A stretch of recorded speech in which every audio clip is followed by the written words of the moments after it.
Hey, bonjour tout le monde, alors je suis Xavier alias Xavki. On continue aujourd'hui sur cette 11e vidéo dédiée à notre infrastructure cloud déployée sur le cloud public d'Infomaniac et on va s'intéresser aujourd'hui à Ansible. Alors Ansible, vous savez que c'est un petit peu mon dada pour ceux qui connaissent la chaîne. Vous pouvez retrouver une playlist où il y a plus de 130 tutos dédiés à Ansible, plus encore d'autres playlists dédiées à Ansible qui datent encore un peu plus. Donc ça va être quelque chose qui va être intéressant. Pourquoi? Alors on va découvrir le fonctionnement d'Ansible, on n'ira pas forcément dans des détails de folie, encore que il va falloir, il y a quand même certains aspects où il va falloir un petit peu travailler les choses, mais là où ça va être très intéressant, et c'est le cas un peu sur la globalité de l'infrastructure, et c'est le cas quand vous faites de l'infrastructure dans une société, une entreprise, c'est le fait de faire du Lego finalement, c'est-à-dire d'assembler différents outils et prendre le meilleur parti de chacun des outils pour les assembler ensemble et en tirer encore une meilleure plus-value. C'est un peu comme une équipe de foot finalement, vous pouvez avoir les meilleurs joueurs du monde, mais si derrière ils savent pas travailler ensemble, forcément vous n'allez pas forcément gagner la coupe des clubs champions. Donc l'idée avec Terraform, Ansible, c'est de les faire cohabiter ensemble. On verra, il y a un provider Ansible pour Terraform. Moi j'ai fait le choix de ne pas l'utiliser, c'est pas forcément le meilleur choix, disons que je l'ai fait plutôt par simplicité et rapidité sur le moment. On verra si on y reviendra plus tard. L'idée c'est déjà de bien prendre en main les choses et ensuite on verra les éléments un peu plus finement un peu plus tard. Là, en l'occurrence, donc aujourd'hui, on démarre sur l'apprentissage de de Ansible, pardon, et derrière, pour l'instant, on ne va pas se préoccuper du tout de l'imbrication entre Terraform et Ansible. Ce qu'il nous faut d'abord, c'est poser les briques de qu'est-ce que Ansible, comment ça fonctionne. Nous, ce qu'on va juste faire, c'est recréer notre infrastructure. Donc, on va d'abord revenir sur un petit élément. Et là c'est par anticipation et pour avoir testé les choses, j'ai fait un petit oubli dans les règles OpenVPN, à savoir que là, l'OpenVPN qu'on va configurer, il fonctionne en UDP, alors vous pourriez le passer en TCP si vous le souhaitez, il n'y a pas de souci, mais en tout cas pour fonctionner en UDP, j'ai oublié juste la rule OpenVPN qui correspond à l'UDP, donc du coup ça marchera pas, donc si ça peut vous éviter de perdre du temps, j'ai fait un petit test et tout à l'heure en fait je me suis pris les pieds dans le tapis, j'ai cherché 5-10 minutes à peu près, et je me suis dit, c'est bizarre, il y a un truc qui passe pas quelque part. Donc voilà, rajoutez cette règle-là si vous souhaitez, vous faites un copier-coller de la règle précédente, finalement, l'ID reste le même, et vous pouvez juste aller modifier ici, ici vous pouvez, juste mettre UDP comme ceci, et on va appliquer. Donc on va faire un Terraform plan, toujours. Nous, ce qu'il nous faut là, c'est plutôt avoir, donc, là, c'est un message d'erreur que vous risquez de retrouver souvent. Quand c'est comme ça, qu'est-ce qui se passe? Finalement, il n'arrive pas à se connecter au state distant. Ça veut juste dire une chose, c'est qu'on n'a juste pas sourcé le fichier OpenRC qui est juste à côté. Donc ça, on va refaire notre Terraform plan. Et derrière, donc là, on va juste créer cette machine en guise de machine de test. À terme, ça va être notre machine OpenVPN. Il y a encore pas mal de choses qu'on va faire évoluer avant de la considérer réellement comme notre machine OpenVPN, vous allez voir. Mais en l'état actuel, c'est comme tel qu'on va la considérer finalement, parce que derrière, vous allez voir, on va faire un gros chamboulement au niveau du Terraform pour découvrir la notion de module au niveau de Terraform. Alors ça tombe bien parce qu'au niveau de Ansible, on va parler de rôle. Rôle et module ont à peu près les mêmes concepts, c'est-à-dire l'idée c'est de créer une couche d'abstraction, c'est comme si vous aviez une grosse fonction à laquelle vous allez pouvoir passer des variables pour créer une brique cohérente, logique. Donc sur Terraform, nous on va avoir très peu de modules, mais on va avoir un module donc dédié à la création d'instances, et donc on peut se dire voilà, ça c'est une fonction, j'ai besoin de créer une instance, c'est ce module qui sera en mesure de faire, que ce soit des instances relativement simples ou des instances un peu plus évoluées. Donc ça c'est quelque chose qui est assez important, c'est une démarche qui est très importante à prendre en compte quand on fait de l'infra as code ou quand on fait de la configuration. C'est exactement le même principe avec Ansible, c'est-à-dire qu'on peut très bien lancer des tâches individuellement avec Ansible. À titre personnel, je me refuse quasiment de lancer des tasks directement dans ce qu'on appelle des playbooks, on va voir ces notions-là après, mais toujours passer par un rôle, c'est quelque chose qui est important, ça permet déjà de se mettre dans un schéma de pensée qui peut être assez intéressant. Vous pouvez penser que je pars dans mes délires, mais c'est pas grave. Alors, donc, Nous, on a donc cette machine qui doit tourner, hein. Si on va sur le cloud public, ici, hop, voilà, on est connecté. On doit avoir cette machine qui tourne avec une IP qu'on ne connaît pas et qu'on ne cherche pas à connaître. Pourquoi? Vous allez voir au fur et à mesure du déroulé, quand on va créer notre, instancier notre VPN, finalement le VPN, qu'est-ce qu'il va faire? Il va nous donner un certificat client, et dans ce certificat client, il y a aussi l'IP qui est renseigné, l'IP qui correspond. Donc finalement, l'IP, on va forcément la connaître à travers le certificat client, donc nous on s'en fout complètement pour le VPN en tout cas. Donc ça, c'est quelque chose d'important.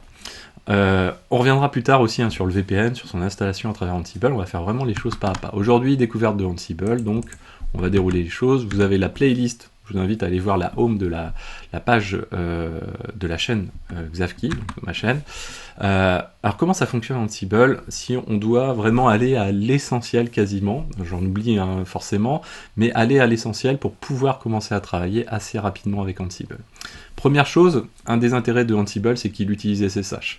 Alors c'est un intérêt, c'est un de ses inconvénients. Pourquoi? Parce que tout simplement, si vous avez un parc de serveurs qui est relativement restreint, ça va bien se passer. Vous n'allez pas avoir besoin d'installer des choses, comme nous, vous allez voir, ça va être notre cas de figure. Là, on n'a rien installé sur la machine, on a juste instancié avec Terraform, on a une Debian qui tourne, on ne veut pas installer d'agent, ce genre de choses.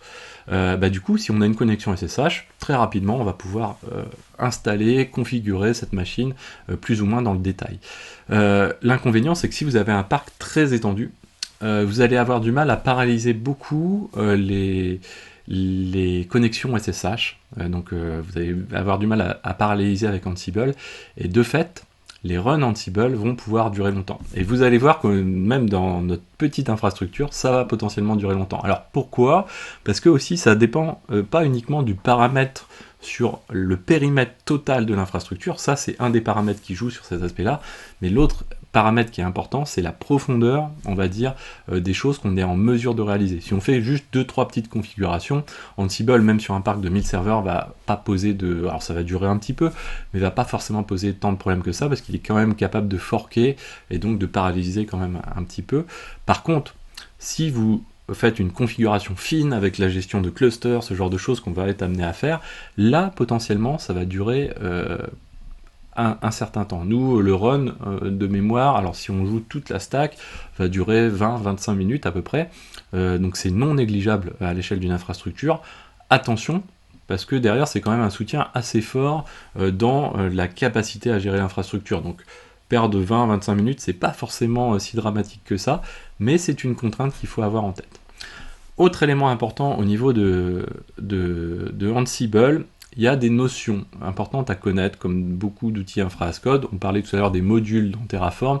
Il y a aussi d'autres concepts qui sont importants à connaître au niveau de Ansible. Ansible, il y a 3 concepts qui me paraissent assez essentiels déjà pour comprendre la structure, ne serait-ce que des fichiers et les choix qu'on va faire dans cette structure, qui sont plutôt l'idée d'appliquer des best practices, les cas courants, et éviter de sortir des petits travers qui sont faciles à faire, mais que finalement, quand vous allez avoir des personnes que vous allez devoir onboarder sur votre infrastructure, vaut mieux, plus vous allez respecter les best practices, les schémas classiques, plus vous allez pouvoir onboarder facilement les gens, et surtout s'ils connaissent Ansible, ça va être assez rapide. Premier cas de figure, donc premier concept, c'est l'inventory. L'inventory, c'est très facile, du coup, voilà, si on le traduit, c'est un inventaire. L'inventaire de quoi? L'inventaire des machines de votre parc.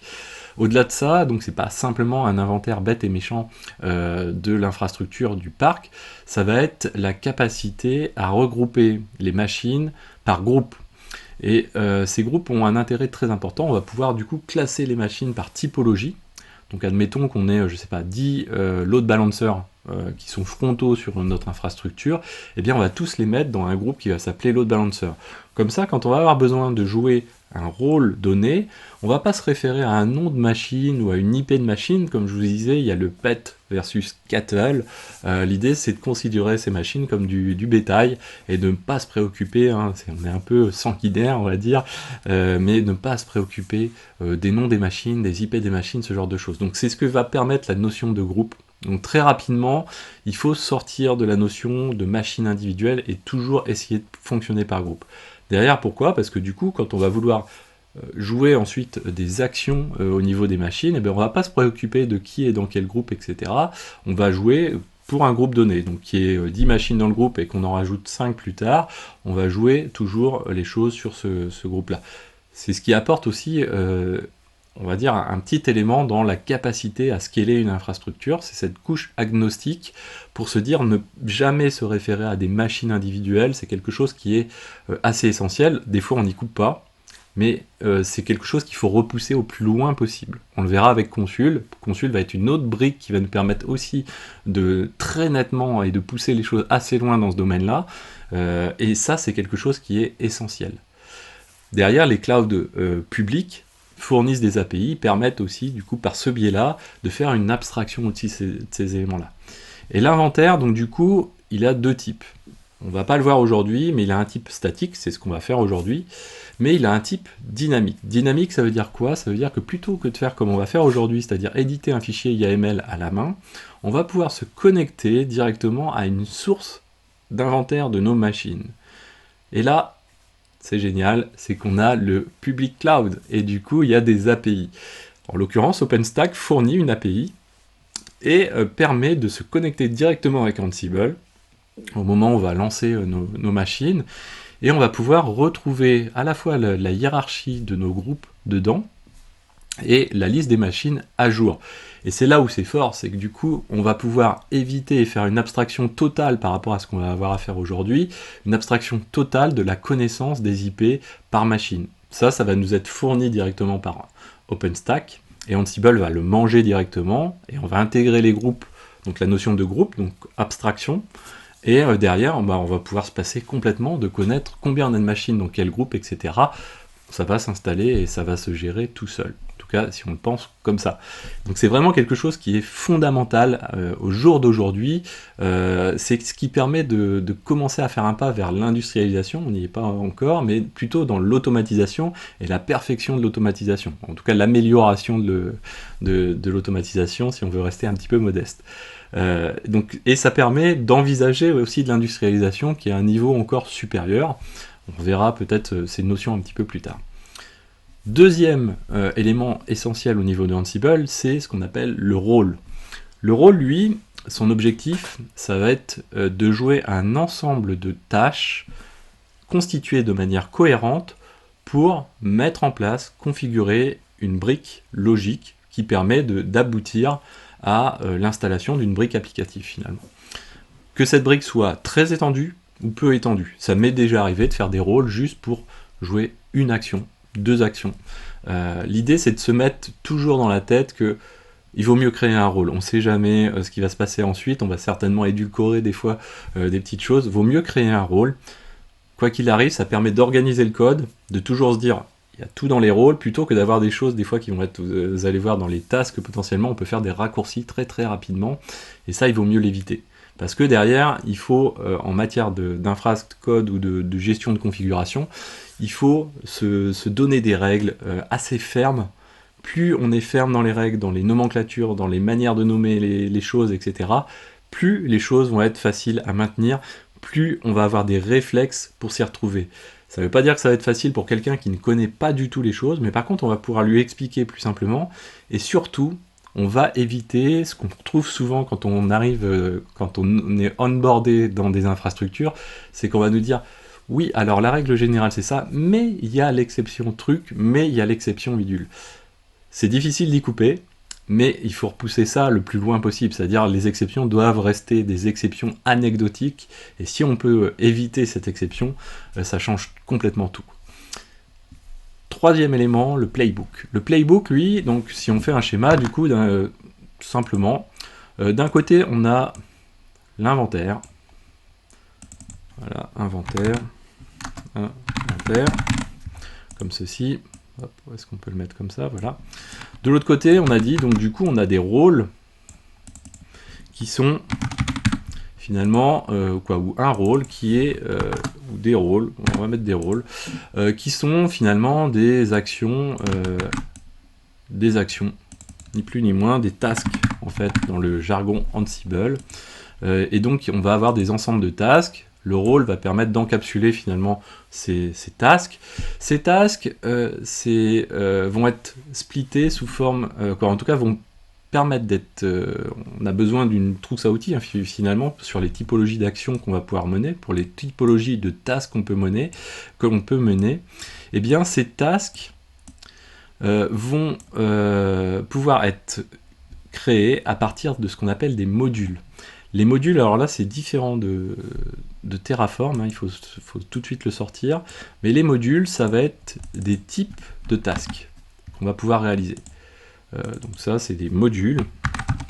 Vous allez voir, ça va être tout de suite très parlant, mais voilà, c'est plutôt bien de poser, je pense, les choses avant.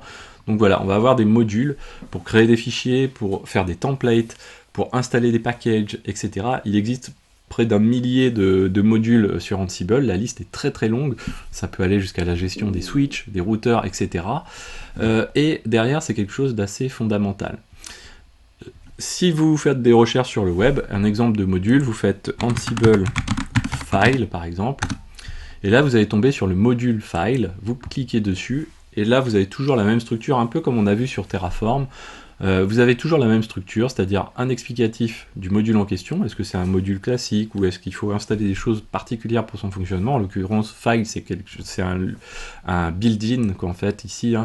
Donc du coup ça veut dire que tout simplement il est natif à Ansible, donc on va pas avoir besoin d'installer d'autres choses. Les paramètres qu'il est capable de prendre, vous voyez que sur les files, il prend pas mal de paramètres, et les exemples de l'utilisation, là en l'occurrence il permet de créer des fichiers, de modifier des fichiers, de créer des directories, des répertoires également, de leur mettre des droits, de les supprimer potentiellement, etc. Donc ça c'est un exemple de module, et ça des modules il y en a énormément, c'est la richesse un peu de Ansible par rapport à tous ses concurrents, donc ils disposent de ces modules. Là derrière, par contre, ce qu'il nous faut, c'est faire la jointure entre le monde de droite et le monde de gauche, c'est-à-dire sur quelle machine de l'inventaire je vais pouvoir jouer quel rôle.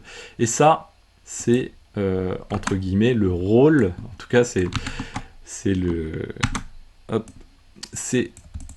playbook qui a la charge de cette fonction-là. C'est-à-dire que lui, il va prendre, quand on va jouer quelque chose, on va jouer un playbook, on va jouer un play même. On va donc à travers un playbook, faire la jonction entre d'un côté l'inventaire, donc c'est là où on va pouvoir dire sur tel groupe, je veux jouer tel rôle, etc. C'est lui aussi qui va avoir la charge de dire, bah non, là ça va pas être sur un groupe donné, mais ça va être sur une machine spécifiquement, ou ça va être sur toutes les machines de notre parc, c'est-à-dire le groupe All, qui existe par défaut. On va voir ça juste après. Donc voilà un peu les bases posées de notre Ansible. À savoir que les rôles après peuvent être des rôles de la communauté ou des rôles que vous allez développer vous-même. Moi je préfère assez souvent développer les rôles moi-même, juste pour une chose, c'est que les rôles de la communauté des fois sont sont plus costauds parce qu'ils prévoient l'installation sur différents systèmes d'exploitation, etc. Ce qui n'est pas toujours mon besoin. Et de fait, du coup, quand je veux mettre les mains dans le rôle, bah, tout de suite, c'est des choses un petit peu plus complexes. Non pas que je les comprenne pas, mais c'est que derrière, bah, aller les modifier, c'est pas forcément super agréable. On dépend en plus de la communauté, donc l'idéal, ce serait de pousser des merge requests pour faire évoluer ces rôles, et des fois, bah, on est tributaire finalement des temps de mise à jour des rôles de la communauté. Donc pour ça, pour ces rôles partagés, il existe une communauté, Ansible Galaxy. Alors je crois que je dois avoir un rôle que j'ai développé moi-même dessus. Ce n'est pas ma tasse de thé, mais Ansible Galaxy c'est génial, je m'en sers assez souvent malgré tout. Pourquoi? Parce que tout simplement, alors vous avez les rôles, vous avez la notion de collection, on verra ça vraiment plus tard, pas la peine d'en rajouter aujourd'hui, mais dans les rôles, par exemple, si vous dites, tiens, comment on installe un Nginx, on le configure, bah, c'est très simple. Alors vous allez tomber, je sais pas si normalement il y a le rôle même de l'entreprise, parce que les sociétés peuvent être à même de déposer aussi des rôles de la société Nginx, on doit être en mesure de le retrouver. Et derrière, on va pouvoir tout de suite, pour les gens qui connaissent Ansible, identifier, donc là, les rôles sont déposés sur des dépôts GitHub, et on va pouvoir tout de suite se rendre dans des tasks, par exemple, voir les actions qui y sont menées, et voir quels sont les fichiers de configuration par défaut de l'installation qu'on souhaite faire. Alors, Nginx, c'est peut-être pas le meilleur exemple, mais par exemple, voilà, j'ai une nouvelle techno qu'on me demande d'installer au travail, et derrière, comment je la prends en main assez rapidement, et bien ça fait partie des éléments qui sont intéressants, parce que derrière, si on trouve un rôle qui est relativement bien fait, même si on ne veut pas l'utiliser, en tout cas il peut fournir des informations sur attention, ça c'est le fichier de configuration, mais si on veut faire de la customisation, il y a le sous-répertoire X, etc. Moi je l'utilise assez souvent comme source d'informations en tout cas. Alors, continuons maintenant. Donc on a vu l'inventaire, le rôle, le playbook et les tasks. Maintenant, donc l'inventaire, sa structure, voici un exemple de structure de l'inventaire. Donc ce qu'on va faire, on va se faire un petit test au fur et à mesure. Donc on va faire dans le répertoire où on a notre Terraform. D'ailleurs, on pourrait déplacer tous les fichiers. On pourrait faire un mkdir Terraform, comme ceci. Et on va faire un mv de tous les fichiers. Ah ouais, alors, on va regarder une chose. Yes, on va faire un mv de tous les fichiers finalement dans le répertoire Terraform. Voilà. C'est pas le style. Move Terraform. Ouais. Ah. Ah, ok, il a tout déplacé sauf mv de ensuite on va prendre .terraform, on va le mettre dans Terraform, voilà, et on va prendre l'autre qui doit rester ici. Ah oui, parce que j'ai fait un étoile, je suis bête, stupide. Ok, on n'a pas déplacé le point .git et ni le point .git ignore, donc c'est parfait. Ensuite, du coup, on vérifie juste que le git ignore est bien appliqué, qu'on n'ait pas oublié un étoile dans les doubles étoiles par exemple, parce que derrière on serait en train d'essayer de pousser ensuite d'autres éléments. Donc on va créer aussi un répertoire du coup Ansible. Dans ce répertoire Ansible, on va créer un fichier, alors on va se mettre en code, du coup comme ceci, voilà.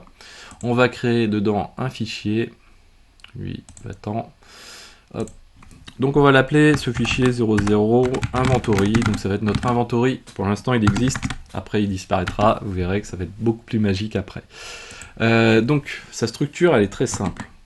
Il y a un rôle parent de tous, c'est le rôle all. Donc ça, je vous invite, on peut s'en passer, je vous invite à ne pas vous en passer. Pour des raisons, voilà, on a toujours besoin d'un all, entre guillemets, voilà, c'est sans raison, mais voilà. Ensuite, quand on veut créer des sous-groupes, on va dire children pour définir des sous-groupes. Si on n'a pas besoin de sous-groupes, mettons j'ai des machines directement que je veux prendre en compte sous le groupe all, je vais l'appeler comme ceci, host, puis là je peux dire par exemple srv1, donc ça va être le nom de mon serveur par exemple, et deux cas de figure se proposent à nous. Soit on a un DNS qui existe au niveau du serveur où on va jouer le Ansible et on est capable de résoudre SRV1. Ce qui n'est pas toujours le cas finalement, ce qui n'est pas notre cas à l'heure actuelle. Donc là c'est un petit peu, on va dire c'est un petit peu embêtant. Et donc du coup Ansible permet de redéfinir le host finalement, qui va être notre IP, alors en l'occurrence sur notre pseudo VPN pour le moment, ça va être cette IP-ci finalement, donc vous adaptez à la vôtre, mais ça va être cette IP-ci. Donc là en l'occurrence on est en mesure de faire tourner le host, mais comme je vous disais, moi je préfère toujours utiliser des groupes. Donc du coup on va utiliser des groupes. Ce qu'on va faire c'est qu'on va donc faire un children de point, et là on va créer un groupe OpenVPN. Aujourd'hui, on ne va pas installer d'OpenVPN, mais vous allez voir que dans les vidéos suivantes, on va vraiment s'y atteler fermement. Dans ce groupe OpenVPN, du coup, ce qu'on va faire, c'est qu'on va aller... j'aurais pu faire beaucoup plus simplement, voilà. On va aller mettre le host, comme ceci. Donc, ce qui va nous permettre de dire, voilà, dans ce groupe OpenVPN, je ne sais pas ce qu'il est en train de me faire, c'est pourtant très simple, je veux... Voilà. Et donc là, on a finalement un groupe all, dedans on a un groupe OpenVPN et on a un host qui est... alors attention à un host, n'oubliez pas le S par exemple, il y a plein de petits tracas qui peuvent se ponctuer à partir de l'inventory. Et ensuite, donc on va lui définir un nom.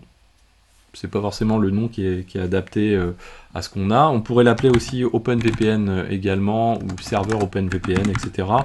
Attention au mélange entre les noms de groupe et les noms de host, c'est pas forcément... c'est plutôt une mauvaise pratique de mettre les mêmes noms, surtout. Ansible host, donc ok. Donc là, maintenant, ce qu'on doit être en mesure de faire, c'est que, logiquement, si je suis ici, j'ai juste mon inventory. Première chose, on va vérifier qu'on peut pinguer au sens Ansible notre machine. Donc on va faire un -i, on va lui passer, hop là, on va lui passer notre inventaire. Inventory, voilà. On va lui dire que ça, on va le jouer sur le groupe all. Et on va utiliser -m pour utiliser un module qui s'appelle ping. Donc finalement, quand on a dit module ping, premier réflexe, Ansible module ping, hop, voilà. Et là, du coup, hop, on tombe ici, et c'est le plus simple de tous les modules. C'est-à-dire qu'en fait, il prend qu'un seul paramètre, et nous, en l'occurrence, on n'a pas besoin de paramètre, on n'a pas besoin du paramètre data, mais on va juste faire ping, tout simplement. Derrière, attention, quel utilisateur on va utiliser, puisque je vous disais qu'on utilise SSH. Donc derrière, quel utilisateur va nous permettre de nous connecter sur la machine distante. Donc c'est là où aussi il va y avoir une part très importante sur l'infrastructure sur laquelle vous travaillez. Nous, on ne va pas avoir de difficulté parce qu'on sait qu'on va avoir l'utilisateur Debian partout, quoi, finalement. Et même, on changera l'utilisateur, puisque utiliser l'utilisateur par défaut, c'est pas terrible. Mais si vous êtes sur une infrastructure où il y a plein de noms d'utilisateurs différents, là ça peut devenir désagréable. Donc vous allez pouvoir, à travers l'inventaire, définir quels utilisateurs vous allez pouvoir utiliser sur quelle machine.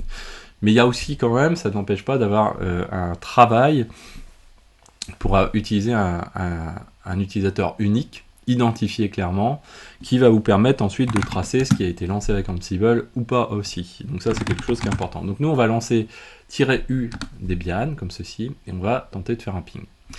Donc là, vous avez une réponse qui est verte, donc ça veut dire que globalement ça s'est bien passé, et effectivement, puisqu'en fait, quand on lui dit ping, il nous répond pong. Parfait. Donc, moi qui adore le tennis de table, en tout cas qu'il est beaucoup pratiqué, je suis content. Pour l'instant, j'arrive à pratiquer mon sport préféré, mon ancien sport préféré. Un rôle... Donc on a parlé des rôles tout à l'heure. Les rôles ont une structure, quoi, en fait. Donc là, admettons qu'on se dise, tiens, moi ce que je veux, c'est créer quelque chose, créer un fichier, par exemple. L'autre, alors, on va d'abord faire un autre test. Là, je suis l'utilisateur Debian. Hein. Donc si, par exemple, il me prend envie d'aller faire de lancer une commande, donc je vais utiliser le module commande de Ansible, et je vais lui passer un attribut. L'attribut, c'est le paramètre, donc le module commande. Hop, on va regarder, Ansible, module, commande. Ça loupe jamais, Ansible est très très bien référencé en plus.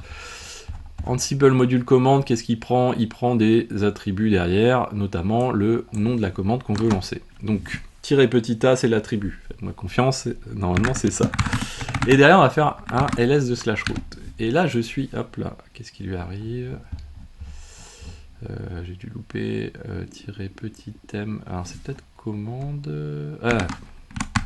hop là, il va falloir lui mettre entre double quote, parce que sinon, effectivement, il doit avoir du mal à s'y retrouver, le pépère. Et là, qu'est-ce qu'il nous dit? Tu veux faire un ls, tu es Debian, tu veux faire un ls sur /root. Bah écoute, désolé, t'as pas le droit. Et ça, on l'a bien sûr très souvent, puisqu'en fait, notre objectif, ça va être d'installer des packages, mettre à jour apt, etc. Donc on va avoir besoin de lancer les choses avec une élévation de privilèges. Donc là, on commence à augmenter un peu le nombre d'arguments, mais là, on va lui passer juste -b de cette manière-ci. Et là, -b, hop, va nous permettre de faire une élévation de privilèges. Alors attention, il n'y a pas de magie non plus, derrière c'est qu'on est no password, donc du coup ça facilite grandement les choses. Néanmoins, on serait aussi en mesure de passer un password sur demande, donc ce serait le je ne confonde pas les deux, mais -K, pour, voilà, il nous demanderait un password d'élévation de privilèges. Là j'en ai pas rentré, ça va marcher forcément. Autre élément à avoir en tête, c'est que nous, là, on fonctionne par SSH. Souvenez-vous, on a chargé notre clé publique, donc tout est magique, là, ça se passe très très facilement. Ce qui peut se passer également, c'est que vous avez peut-être un password à utiliser plutôt qu'une clé SSH, au moins la première fois. Et là, dans ce cas de figure-là, il va falloir utiliser le tiret petit k, pas le grand K, le tiret petit k. Vous allez pouvoir l'utiliser également. Mais voilà, restons dans notre cas de figure. Donc là, on voit qu'on a quelque chose qui fonctionne. On peut faire un ls sur /root, pas de souci. Maintenant, on veut travailler de manière un peu plus propre par rapport à ce qu'on a fait. Donc là, ce qu'on va faire, c'est qu'on va créer... Alors, tiens, on va se remettre dans le terminal quand même. On va faire un mkdir roles. Donc là, si je fais un tree, ici, j'ai quoi? J'ai mon inventory et j'ai mes rôles derrière. Ce que je veux, c'est respecter les standards de Ansible pour la création de rôles. Donc là, la bonne pratique, on ferme les yeux, on ne se pose pas de questions, on fait Ansible-galaxy init roles ici. Et là, on va créer par exemple un rôle OpenVPN. Nous, pour l'instant, aujourd'hui, on ne va pas se préoccuper d'installer OpenVPN, mais on est en train de mettre déjà la petite structure qui va nous permettre de le faire. Et là, hop, il va nous dire, ok, j'ai initialisé les choses. Alors, qu'est-ce que ça donne l'initialisation? Si on fait un tree, voilà. Alors là, attention, on va regarder les répertoires un à un. Qu'est-ce que permet chaque répertoire? Derrière, vous voyez un exemple, c'est que derrière, on va pouvoir aussi regrouper dans des répertoires, des sous-répertoires, donc pour stocker les rôles de manière logique en fait. Donc tout ce qui est aspect de consul, on peut avoir plusieurs rôles dédiés à consul, un pour consul, un pour les serveurs, etc. Pour les bases de données, on peut faire pareil, on a un répertoire database et on va mettre tous les rôles d'installation de type database par exemple. Et petit à petit, finalement, on est en train de monter notre grand Lego, on va dire. Le but c'est de pas jouer, mais en tout cas c'est ce que ça revient finalement à faire. On est en train de constituer notre Lego, notre trousse à outils. Et premier conseil par rapport au rôle, plus les briques sont petites, généralement, plus elles sont réutilisables. C'est valable aussi pour les modules Terraform, c'est valable généralement pour beaucoup d'outils de ce type-là. Quand vous avez quelque chose qui ressemble à un rôle, comme sur Ansible, ne cherchez pas à installer tout avec un seul rôle. Typiquement, si vous devez installer un Postgre en haute disponibilité, avec du keep alive day, etc., etc., peut-être qu'on fera le... Ouais, je pense qu'on le fera aussi. Ne faites pas ça avec un seul rôle. Faites un premier rôle qui installe un Postgre simple, single, standalone, qu'on va dire. Faites ensuite un second rôle qui, lui, va être capable de prendre en compte ce qui a été fait par le premier rôle et va installer, par exemple, la réplication avec Replication Manager, etc., l'élection du primary, etc. Et puis un troisième rôle qui va gérer la VIP, donc Keep Alive Day.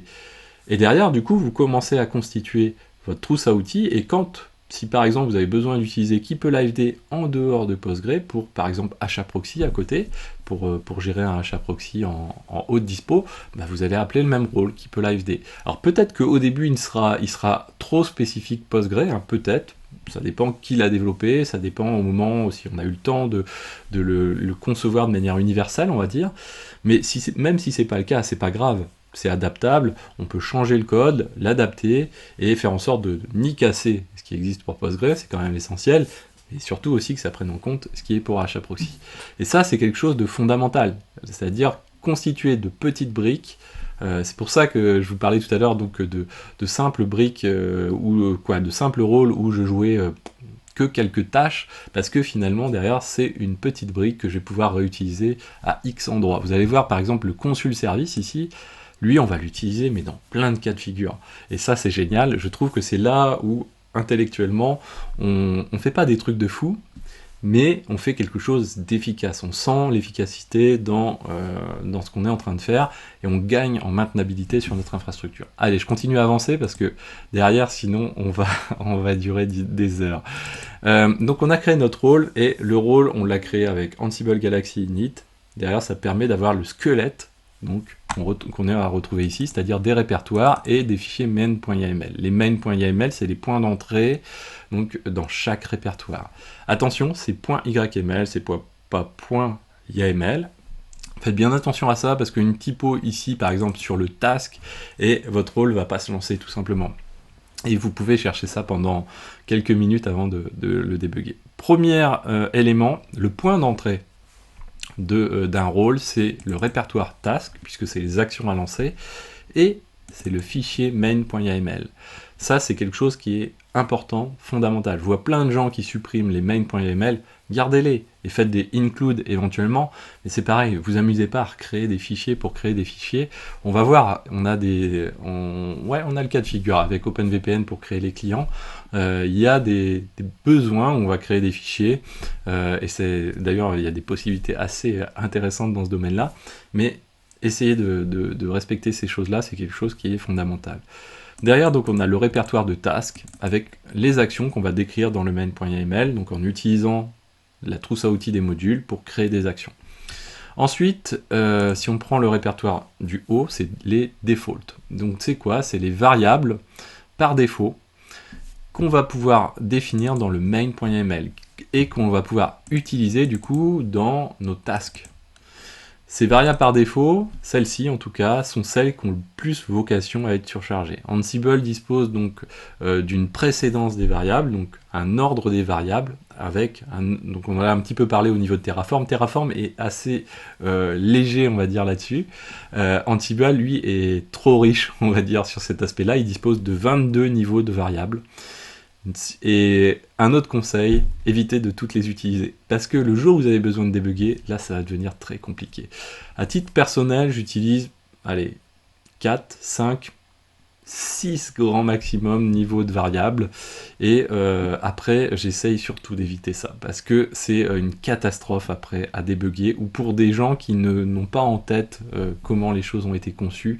Et même faire une documentation pour expliquer ces choses-là, eh ben il va falloir être très verbeux. Franchement, il va falloir être très pédagogue. Et c'est pas évident du tout à expliquer. Donc voilà.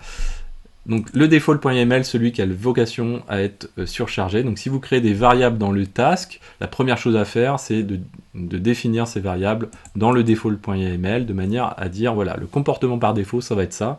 Et puis, elles ont vocation à être surchargées la plupart du temps.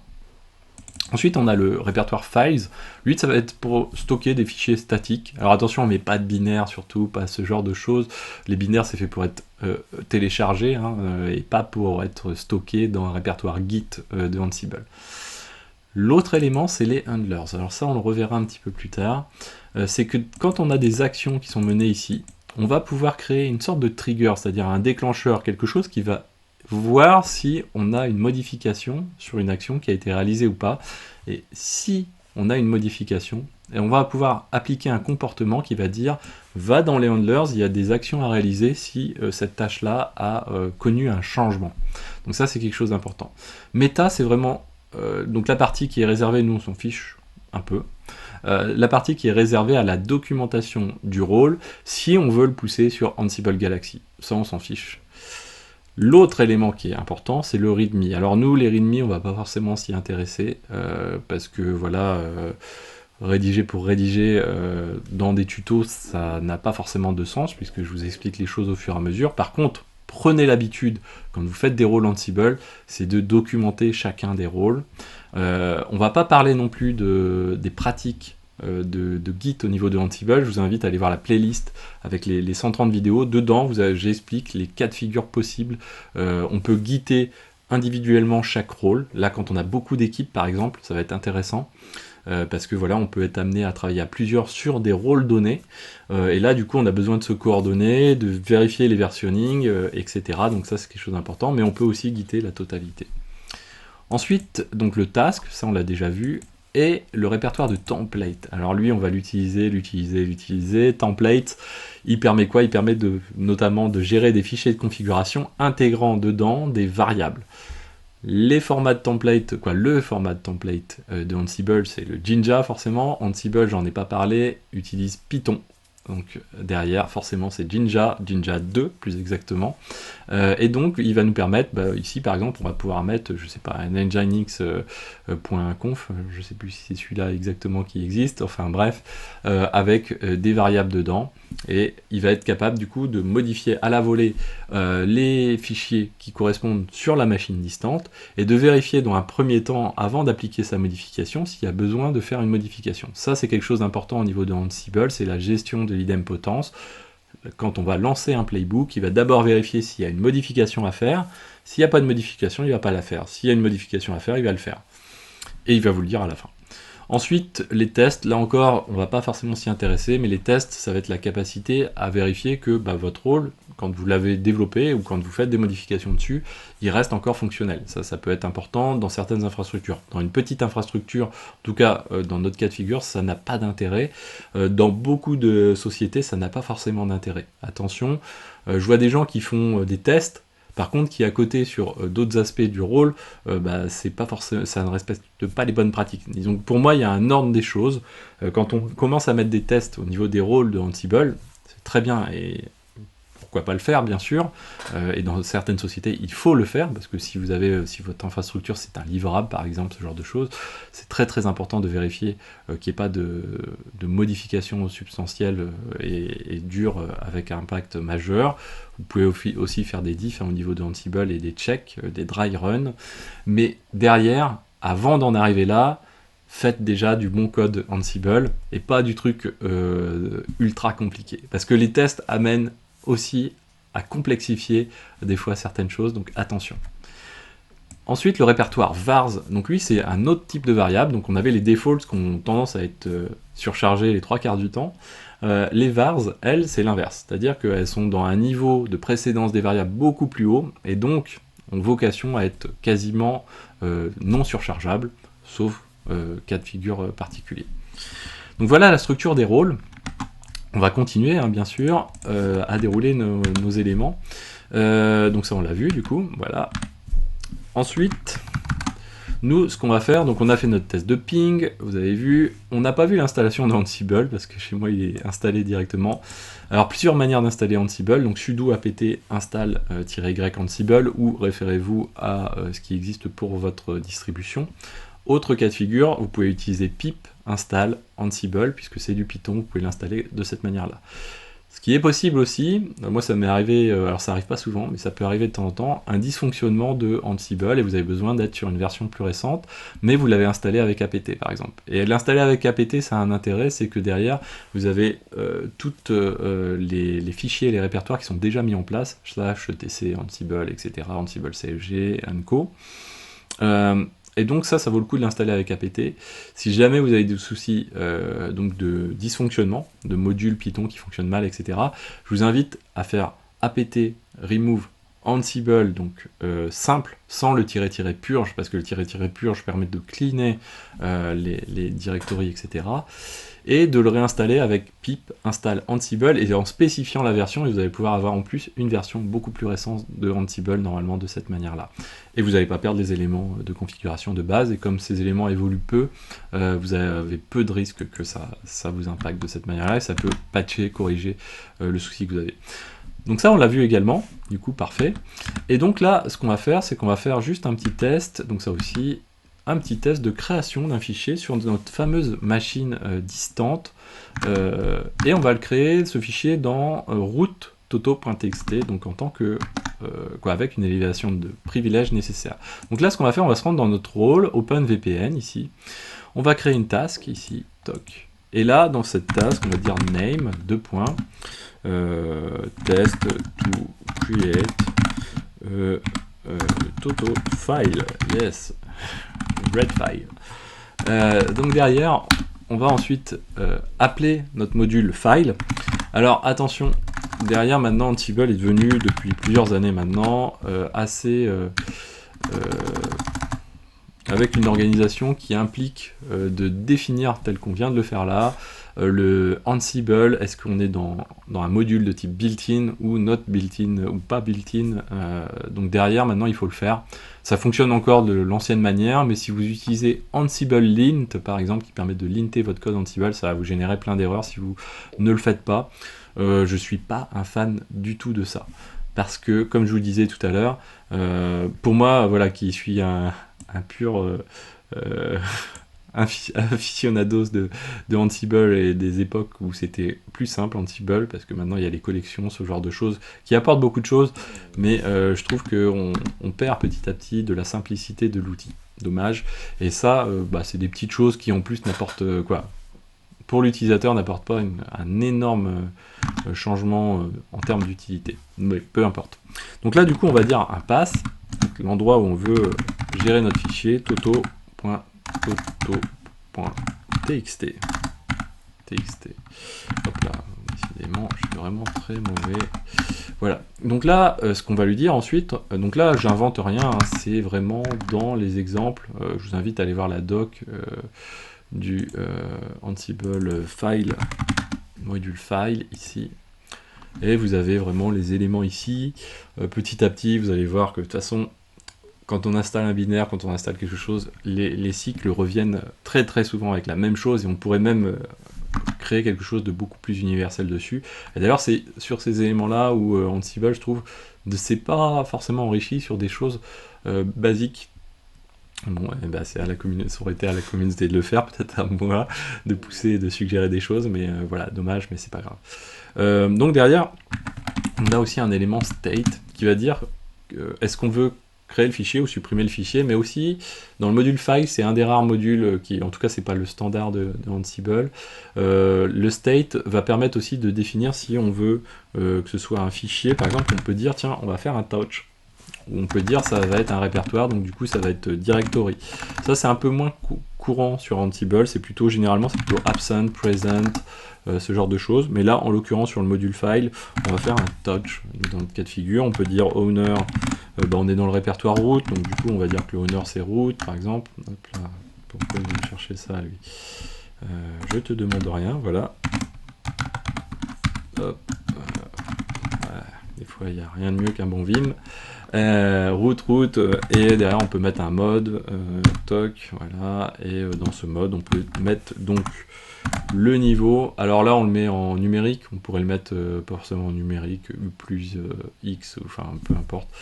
Là on est donc parti pour du 0,750, et puis hop, voilà, donc du coup, oui, du coup il va nous falloir, là on a créé, donc du coup, si on revient sur notre schéma, on a notre inventaire, on a notre rôle avec ses tasks dedans, bah, il nous faut un playbook. Donc du coup on va créer un fichier de playbook, on va l'appeler très originalement playbook, donc on va le mettre ici, généralement, donc on reverra un petit peu plus tard. Alors, où est-ce que je l'ai créé? Je ne sais plus, parce que du coup j'ai fait n'importe quoi. On va créer ici, voilà, playbook. YML. Alors là on est sur un format très simple hein, de hiérarchie ici. L'idéal ça serait de gérer, si on veut gérer plusieurs environnements, ça serait de créer un répertoire plutôt ENV, ENVS éventuellement, en se disant il y a plusieurs environnements, et créer un répertoire pour, par exemple, bah, nous on est dev, voilà, tiens, on va le faire directement, dev, et dans dev, ce qu'on va faire c'est qu'on va reporter l'inventory qu'on a ici, hop, ici, voilà, comme ceci. Du coup, quand on va le jouer, on va, alors, env, il n'est pas dans rôle, merci, hop, voilà.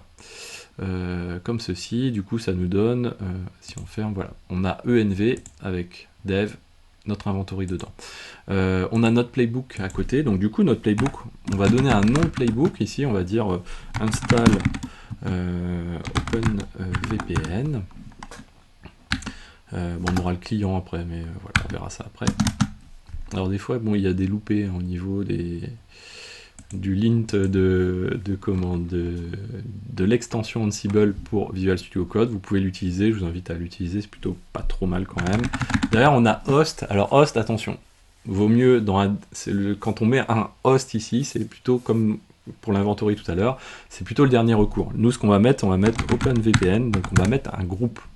On pourrait mettre all, dans notre cas de figure ça changerait pas grand chose puisqu'en fait on a une seule machine, mais là on va partir sur OpenVPN et on va dire become, donc ça correspond, souvenez-vous, au petit b qu'on avait tout à l'heure, become true, c'est-à-dire qu'on va passer toutes les tâches qui sont dans ce playbook avec un sudo finalement.